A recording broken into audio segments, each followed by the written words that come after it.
ose prendre tes responsabilités et te regarder en face et te demander est-ce que ce que je fais aujourd'hui, ça correspond à ce que je veux ?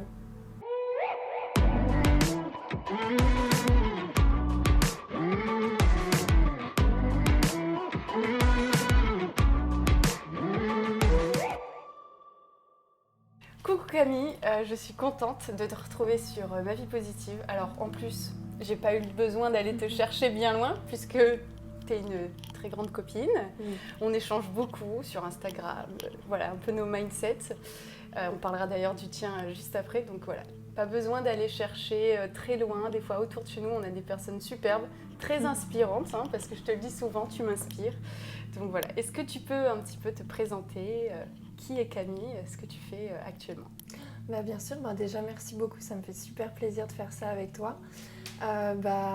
Écoute, pour me présenter, je dirais que j'ai 29 ans. J'ai débuté mon activité de coach en développement personnel depuis peu. Là, je suis un peu en train de me chercher sur un peu quel client je vise, quelle thématique je vise prioritairement parce que je me perds un petit peu vu que c'est le début. Mais en tout cas, je suis axée beaucoup là-dessus pour l'instant. Et sinon, pour parler de moi un peu plus, je fais énormément de sport à côté. Je dirais que ça me résume beaucoup.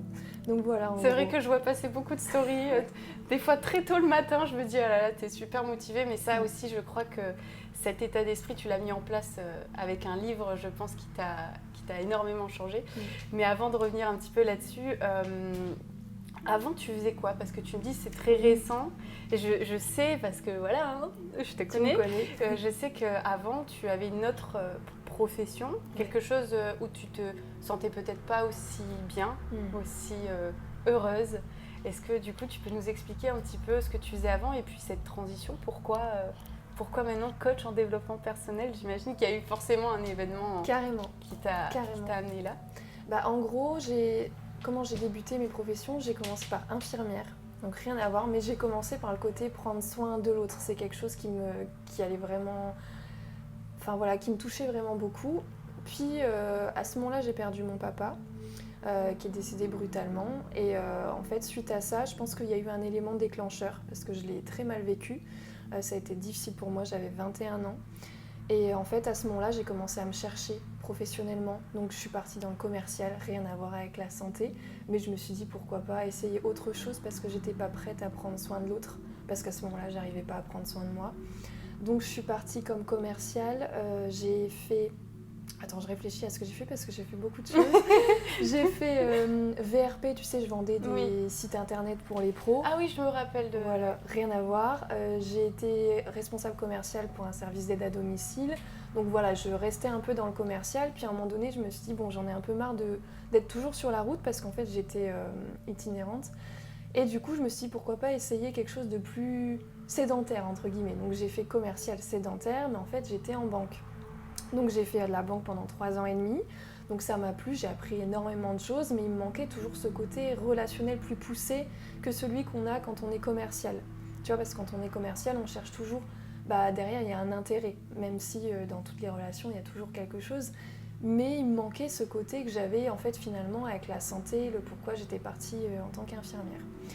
Donc ça donc j'ai quitté mon travail cette année, donc en janvier 2021 de banquier. Et en fait, je me suis rendu compte que ça fait 3 ans, ça faisait 3 ans, c'était en 2017 d'ailleurs, donc non, ça faisait 4 ans que j'avais mon idée d'être coach. Et en fait, cette idée, elle m'est venue comment ? C'était suite au décès de mon père.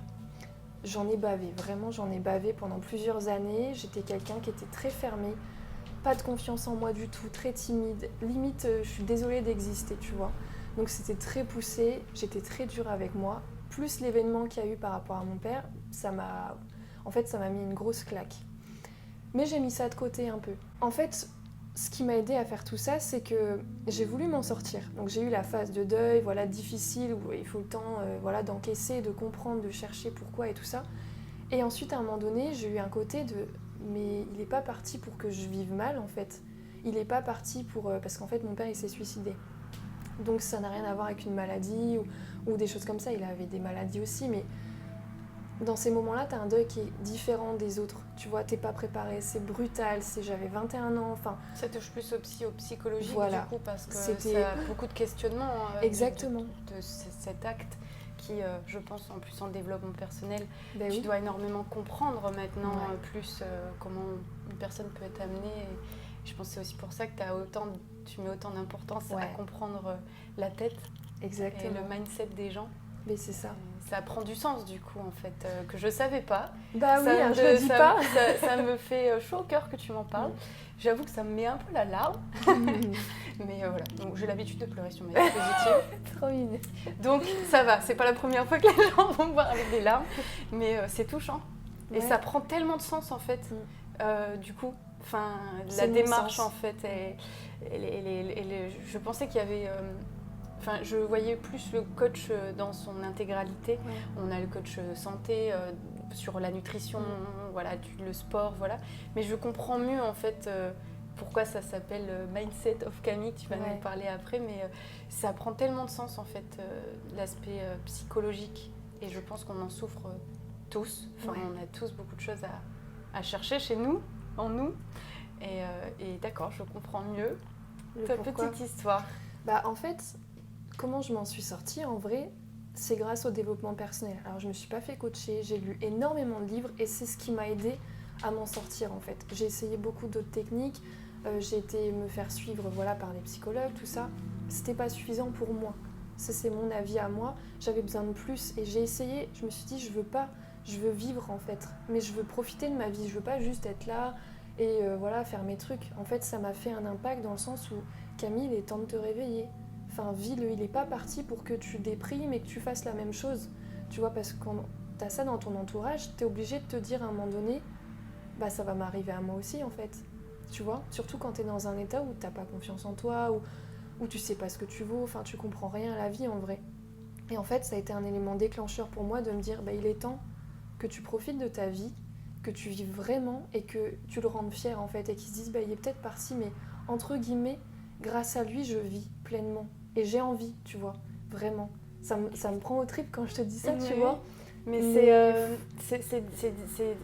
c'est dur de dire ça, Ouais. parce que dire que quelqu'un... on a des leçons tout le temps dans la vie, et même une épreuve, quand elle est ultra difficile, c'est pour nous former. On prend souvent ça comme une grosse punition. Et je pense qu'il faut savoir des fois regarder les choses autrement et se dire, avoir cette phrase de dire, bon, le fait qu'il soit parti, ça m'aura au moins servi à profiter de cette vie-là pleinement, parce que peut-être qu'en restant là, tu n'aurais jamais eu peut-être le déclic en toi et tu Bien te sûr. serais plongé dans une vie plus triste, et ce serait peut-être même à toi que ça serait arrivé. Du coup, c'est difficile de dire ouais, il m'a fait ce cadeau en fait, parce que c'est violent, mais c'est un peu ça en fait. C'est Dans la le fond, vérité. c'est les gens parfois, enfin, on fonce tête baissée dans les blessures des fois, dans ce qui se passe autour de nous. Il y a des choses traumatisantes et en fait on se rend pas compte juste que l'événement est un énorme cadeau. Mais oui. Mais des fois même sur une petite chose, quelque chose qu'on perd ou qu'on nous vole, et en fait on se rend pas compte que derrière peut-être ça va nous éviter plus gros ou quelque chose de plus fort encore, un choc émotionnel beaucoup plus fort. Donc c'est toujours difficile de le dire, mais des fois oui, les gens nous laissent des cadeaux sans le savoir. Après, c'est pas quelque chose que j'ai dit au bout d'un an. Bien Tu sûr. vois, il m'a fallu du temps parce qu'au début, tu te poses plein de questions. Enfin, t'es dans le deuil. En gros, le deuil, c'est voilà, tu passes à une phase, tu reviens, tu passes, tu reviens. Enfin, t'arrêtes pas. Et en fait, c'est venu au fur et à mesure du temps où j'ai commencé à accepter, où j'ai commencé à travailler sur moi, à vouloir avoir un bon état d'esprit. C'est là où ça a commencé à me dire, mais en fait, enfin, s'il n'y avait pas eu cet événement, où est-ce que moi j'en serais aujourd'hui en fait? Est-ce que je serais toujours la petite fille toute timide, qui n'ose pas mettre en place ces choses, qui est toujours, enfin voilà, qui subit même des fois le harcèlement entre guillemets, voilà, parce que je me faisais critiquer à l'école, des trucs comme ça, c'était tout bête, mais tu vois, à un point où j'étais vraiment renfermée sur moi. Et je me dis, bah, c'est un gros mot de dire ça, mais effectivement, aujourd'hui, je suis, comment je pourrais dire ça en pesant bien mes mots, bah, je suis fière d'où j'en suis arrivée, tu vois. Et je sais pas dire s'il n'y avait pas eu ça dans ma vie, est-ce que j'en serais au même niveau. Et je cherche pas à le savoir parce que ça m'intéresse pas, mais c'est vraiment une de mes forces et c'est pour cette raison que j'ai voulu, moi aussi à mon tour, prouver que c'est possible en fait, que si tu as envie de changer d'état d'esprit, si tu as envie de vivre ta vie pleinement, bah en fait ça vient juste de toi et c'est possible. Si moi j'y suis arrivée, je veux juste montrer que tu peux aussi en fait. Alors bien sûr, il faut être accompagné, moi j'ai mis du temps parce que je l'ai fait toute seule. Enfin, quand je réfléchis, j'ai mis au moins 5 ans à me construire. Et encore, des fois, j'ai des côtés qui reviennent et qui repartent et tout ça. Mais c'est pour ça que je veux faire ce métier aujourd'hui, tu vois, parce que ça me prend aux tripes et je me dis, si je peux éviter ça à d'autres personnes en leur disant, mais si t'en as vraiment envie, parce qu'il faut avoir l'envie, tu vois. Moi, je suis passée par des phases où j'avais pas envie, hein, tu vois, t'es pas bien et en même temps, t'as pas envie d'aller bien parce que ça voudrait dire que tu sais t'en sortir sans lui. Enfin, tu vois, t'avais tous ces côtés. Mais en vrai, j'ai vraiment envie de me servir de ça pour dire, mais enfin, je serai derrière toi et je vais t'aider et tu vas y arriver parce que je crois en toi à mort, tu vois. Comme j'ai cru en moi, en fait, tu vois. Et ça me prend fort parce que c'est pour ça que ça me tient à cœur et que j'ai quitté mon travail et que j'ai pris, entre guillemets, ma confiance à deux mains parce que j'ai mis 3 ans. Ça faisait 3 ans que j'avais cette idée, enfin 4 ans. Je sais pas pourquoi à chaque fois je dis 3 ans, mais tous les ans je dis 3 ans. Et je me suis dit à un moment donné, si tu le fais pas, tu le feras jamais en fait. Tu vas toujours te chercher des excuses. Mais non, on est bien en banque, on est en CDI. Le salaire on n'est jamais prêt en plus au changement. En fait, y a pas. C'est un peu comme la maman où tu dis oui, alors c'est pas le moment pour avoir des enfants. Et elle te dit mais non, en fait, on n'est jamais prêt. En fait, il y a jamais de moment parfait. Mais c'est ça. Il y a toujours des bons moments, mais il y aura jamais le moment parfait. C'est ça. Je me suis rendu compte en fait, j'aimais le travail que je faisais. Tu vois, je vais pas le dénigrer. J'ai appris énormément. J'ai connu plein de personnes et franchement, ça m'a appris beaucoup de choses sur moi. Mais il y a un moment donné où je me suis dit c'est bizarre, je me sens pas à l'aise dans mon travail. Je rentrais, je soufflais, je commençais, tu vois, tu sais, comme si j'en avais ras-le-bol et que j'avais fait un peu mon temps dans ce travail-là, même si je suis restée que 3 ans et demi, je me sentais pas alignée. Je me sentais à côté, tu vois. Je fais des choses, mais c'est pas ce qui me correspond. Et en fait, j'ai toujours cette idée de coach qui revenait. Même si c'est une idée hyper globale et hyper large, ça me revenait. Je me dis, mais... Et tu vois, je voulais la mettre de côté en disant, mais non, tu sais, tu te rassures avec les peurs et tout, mais c'est pas le moment et tout ça. Et finalement, c'est revenu. Et je me suis dit, allez, j'ai quoi à perdre en vrai ? En vrai, j'ai quoi à perdre ? Au pire, ça marche pas et je refais un autre travail après. Et voilà, j'ai un CDI, je fais de l'intérim, mais on s'en fout, tu vois. Mais je me suis dit, par contre, si je le fais pas, j'ai quoi à perdre aussi ? Et en vrai, j'avais beaucoup de choses à perdre. Parce qu'après, t'as du regret. Tu te dis, mais je sais pas en fait si ça aurait marché ou pas. Et puis, ça me prenait tellement dans mon cœur que j'ai dit à mon patron dans les 4 yeux, je me sens pas à l'aise dans mon travail. Enfin, j'aime ce que je fais, mais c'est plus pour moi. Je me sens pas alignée, ça correspond plus à mes valeurs. Et je lui ai dit ce que je voulais faire et il m'a regardé, il m'a dit, mais c'est la première fois de ma vie qu'il y a quelqu'un qui me dit réellement les choses et qui s'en va. Parce qu'il y a beaucoup de gens aujourd'hui, tu sais, qui sont dans leur travail, qui savent pas ce qu'ils veulent, ils sont pas bien mais ils restent. Moi je me suis dit c'est hors de question, je veux pas ça, je tiens trop à ma vie pour me laisser partir. Et je comptais aussi sur moi, tu vois, j'ai aussi travaillé beaucoup sur moi, donc je me faisais confiance et puis j'ai cet état d'esprit-là qui m'a aidée, tu vois. Je pense que j'aurais eu le même état d'esprit qu'il y a 7 ans, au moment du décès de mon père, j'aurais jamais fait ce truc, je me serais mise en arrêt, tu vois ce que je veux dire ? Oui. Et puis voilà, j'aurais laissé le truc faire, je me serais dit ça va passer, c'est une période, mais non, pas du tout. Donc, Mais c'est vrai ce que tu dis, je vois tellement de gens qui sont malheureux dans ce qu'ils font. Ils n'ont pas envie de se lever, ils sont tirés parce que tu le vois au niveau du visage, parce qu'en fait ce qu'ils font ça leur plaît pas. Et puis en fait ils savent pas quoi faire d'autre. Parce qu'il y a la phase de savoir trouver le courage d'arrêter quelque chose pour se lancer dans quelque chose de nouveau sans savoir où tu vas. Mais il y a la phase avant de savoir qui je suis et qu'est-ce que j'ai envie de faire. Parce que avant de tout plaquer, forcément il faut se poser la question, mais je suis qui ? Et en fait c'est ouf, mais moi c'est une question que je me suis posée, je me suis rendu compte que je savais pas. Moi, c'est à la séparation de mes parents, mais ma vie, elle partait dans tous les sens. J'avais besoin de tout le temps sortir. Et puis voilà, et puis on fait des soirées jusqu'à pas d'heure, avec j'en passe, voilà, l'alcool avec les amis, les machins, parce que en fait, à ce moment-là, il y a un dysfonctionnement hyper fort, parce que clairement, je pars dans une lignée sur un chemin qui me plaisait pas, mais avant même de savoir je vais faire quoi. Mais je suis qui en fait ? Enfin, j'ai quoi au fond de moi ? J'aime faire quoi ? Et en fait, c'est hyper difficile seul de faire ce tri de savoir qui on est. Et une fois que ça, on sait enfin ce qu'on veut, ce qu'on aime, c'est de dire voilà, alors du coup, je vais en faire quoi tout ça ? Et je reste là. Et moi, le nombre de gens que j'ai dans mon entourage qui continuent leur travail, alors qu'en fait, la seule chose qu'ils veulent, c'est leur salaire, ce que je comprends, leur sécurité. Et ils fanent en fait. J'ai eu l'âme fan parce qu'ils ne sont pas en train de faire clairement quelque chose qui leur plaît.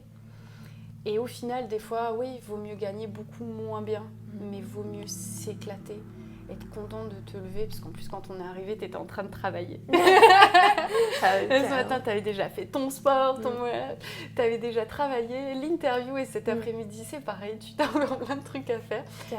Mais ça se voit même au niveau de ton visage, puisque nous, on s'était rencontrés sur un showroom. Il y a un moment. C'était il y a bien 4 ans. Ouais, 4-5 ans. Ouais. Franchement, donc je t'ai rencontrée dans cette phase de questionnement, je pense. On n'avait pas échangé à l'époque, hein, on s'était vus, on s'était appréciés, mais voilà. Mais je vois tellement une différence entre la fille au niveau du visage, en fait. Il y a toute la lumière. J'en parle souvent justement en face yoga, que voilà, quand on travaille, c'est pas juste travailler sa peau, en fait. Quand tout rayonne à l'intérieur, quand les choses s'alignent, il y a une espèce d'énergie qui remonte au niveau du visage et qui se ressent super bien. Donc voilà. Et du coup... Ça m'a émue. Oh non, chacun son tour. On essaye au moins de pleurer en même temps. Comme ça, après, c'est tout. Non, mais c'est vrai. C'est très inspirant tout ce que tu fais, tu mets en place. Et je suis vraiment persuadée que tu peux aider énormément de monde. Donc voilà, pour toutes les personnes qui regarderont cette interview, et ben, je mettrai en dessous toutes tes petites coordonnées. Tu as un Instagram qui s'appelle Mindset of Camille. Tu partages plein de vidéos super inspirantes, tu partages tes lectures que les gens pourront aussi retrouver sur une autre vidéo YouTube que pareil, je mettrai dans les liens. Donc c'est vraiment une très belle histoire. Enfin moi je suis hyper touchée parce que je la connaissais pas en fait vraiment du début à la fin. Je connaissais des petits moments, des questionnements, mais je n'ai pas l'intégralité de l'histoire. Donc c'est franchement merci de partager et de oser partager et ça fait du bien. Donc je suis ravie sur ma vie positive justement qu'on puisse voir ce genre d'interview. Alors du coup, ma petite question à la fin, j'ai toujours cette petite question. Dis-moi. Ça serait quoi ta phrase positive ou ton conseil positif ou voilà, une citation inspirante voilà, que tu aurais envie de donner ou que tu donnes déjà sur Mindset of Camille? Ouais, j'en ai une bonne que je dis beaucoup à mes clients d'ailleurs, c'est ose prendre tes responsabilités et te regarder en face et te demander est-ce que ce que je fais aujourd'hui ça correspond à ce que je veux en vrai. Je te dis ça spontanément, mais ça résume en fait ce que moi je me suis dit pendant des années en me regardant en face et en me disant mais est-ce que ça te convient en vrai ou pas? Et du coup ouais, ça serait ça. Et c'est une question très difficile à répondre, je pense bien plus compliquée que... Bah, merci beaucoup, ma petite poulette. Avec plaisir, merci à toi. C'était super cool. Ça me fait trop plaisir. Voilà. Ah, elle va me faire chialer.